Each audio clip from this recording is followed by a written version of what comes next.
our history.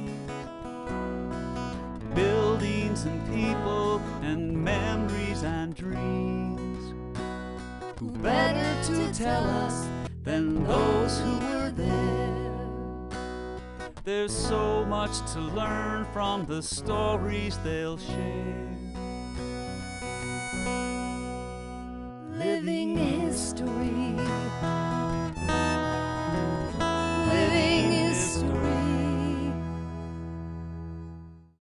Hello, this is Ted Goldsboro with another segment of Living History.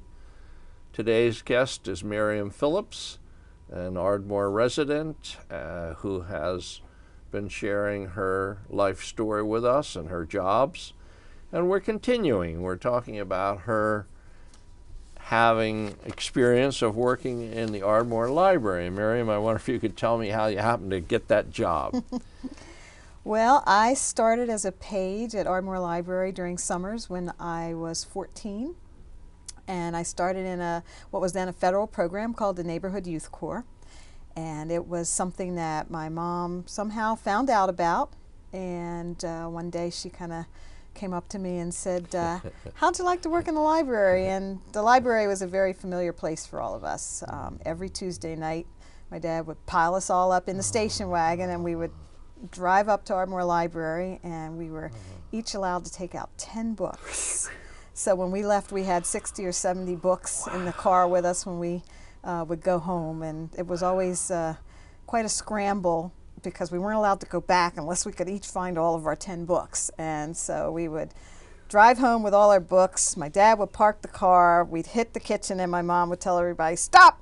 And she had this 3-ring spiral notebook, and she wrote down the titles. This is no automation in those days, so she would write down, this is Maryam, here's the 10 books she had, and that's how she kept track, and that's how we knew whether we were allowed to go back. And we were always under beds and sofas trying to figure out where was that last book so that we could go back to the library. And we took a couple of the other neighborhood kids with us.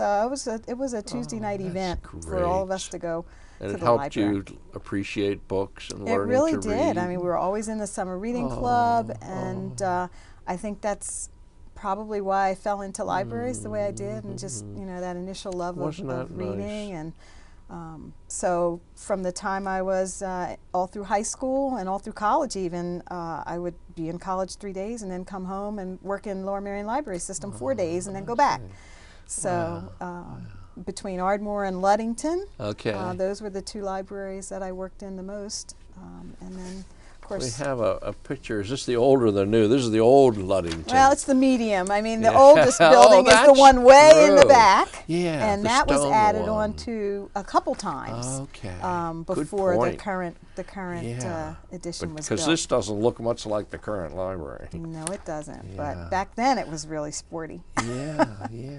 So what did you do here? What was your job at Ludington? At Ludington, I did a number of jobs. I would work the circulation desk. I trained on the reference desk under Dee Kersnick. If people remember Deanna Kersnick, she was about this tall, but she was a dynamo and really a great person to learn the ropes from. And then I worked in the children's room for a while. So I've really worked in all the different departments, and it kind of got me prepared for what I ended up doing, which was going to get my master's in library science. And I remember going off to college not quite knowing what did I want to do with myself, and my boss at Ardmore Library kind of said, well, aren't you already doing it? And I looked at him and I said, yeah, I guess I am. So then I had to get through 4 years of undergraduate school before I could go to library school, but I persevered.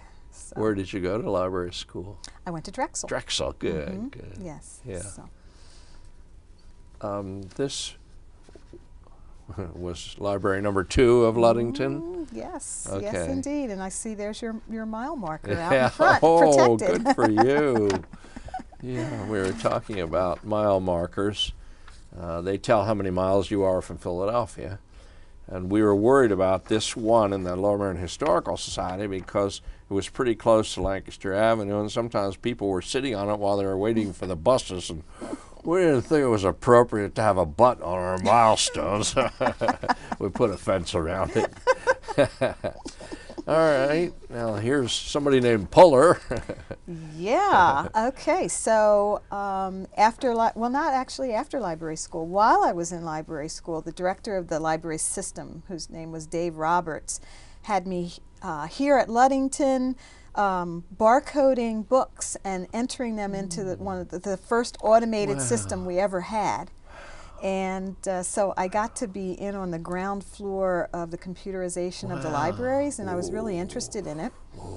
And he knew I was in library school. I was about halfway done, and the head librarian position of Ardmore Library had come up, and he kind of said, maybe we could offer this to you, and as long as you finish school, we can offer it to you now. So I ended up at Ardmore Library as the head librarian. So that was in 1982, I think. Wow.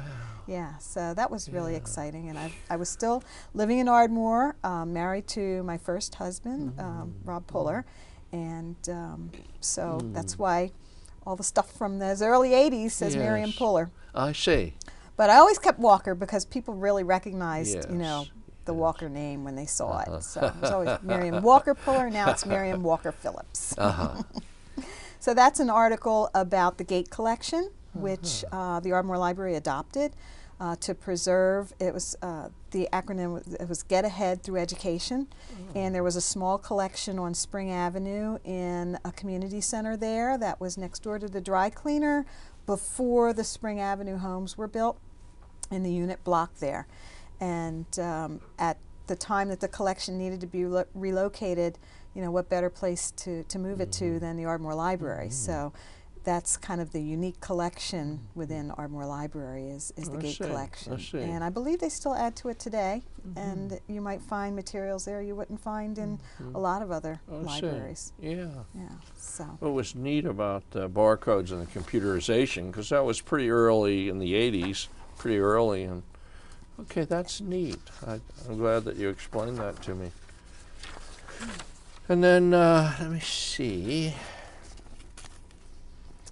GED program, part of education was, the mission for Ardmore Library that I kind of crafted was to be more than just a library, but to help promote the library as a center that, was a community center and a place where people could go for all kinds of information and education. And so at that time, the director of libraries was Pat Ryan, who is one of my mentors and still a really good friend to today. And she supported me to bring a GED class to Ardmore Library. It's still there today. Good. And it's a place where people from all over can come and, earn their high school equivalency degree, which is really important in today's workplace. I was first acquainted with the problem of people not getting their high school diploma during World War II. So many people went into the service, and then when they came out, they had gone in as juniors or seniors and never got their diploma. So they needed to go back to school again. And I think, maybe, I'm not positive, but I think Lower Merion allowed some of those veterans to come back and take classes. But the GED program was, I think, that would be exactly what they needed to get their diplomas. Yes. Okay. Yes. Now this says named assistant director Right. of the library system. Yes. Okay. Not just a librarian anymore at Ardmore. Right. That was my next step in the career ladder. Probably, I mentioned Pat Ryan, and again, credit kind of goes to her to see that we needed to automate our system away from the kind of homegrown system we were using into something that was more standard in the industry. And being someone that had an aptitude for, computery stuff, I was tapped to kind of fill that position within the library. So I managed the automation system, handled all the backups, and we migrated ourselves away from the township's computer system and network onto our own fully fledged network, and I did the training and the documentation and all that, laid the groundwork for the two positions I've had since then. That's great. All thanks and didn't that start with that barcode, sort of? It certainly did. Jeez. It most certainly did. Wow, wow. This is a picture of you with Peggy Newman. Okay, is that Ardmore Avenue? Ardmore? That's still the Ardmore Library. Okay. Telling people to, if you're looking for information, come there. And I think I probably picked that because at that point I was actually director of libraries for a short time. Okay. But that is because Pat had moved on to become the assistant township manager. All right. So I was promoted to director of libraries for Was Lower that Merion. at Ludington? I mean, was your office at Ludington? It was actually here. Oh, in the township building. Assistant Okay. director worked with the director of libraries, so I was on the see. 3rd floor of the township building. Okay. Yeah. Okay. Yeah. And what's this picture? Oh, of? that's kind of a picture of Pat and me at my farewell luncheon when I was moving on from Lower Merion. I think I gave 4 months notice or something, and that was a very teary day. Why did you give notice? I gave notice because I went on to become system administrator for a county-based consortium of libraries. Okay. So I moved on to run the Montgomery County Library Information Network Consortium, of which Lower Merion is now a member. Okay. So MCLINC is the acronym for it. Where did you work physically?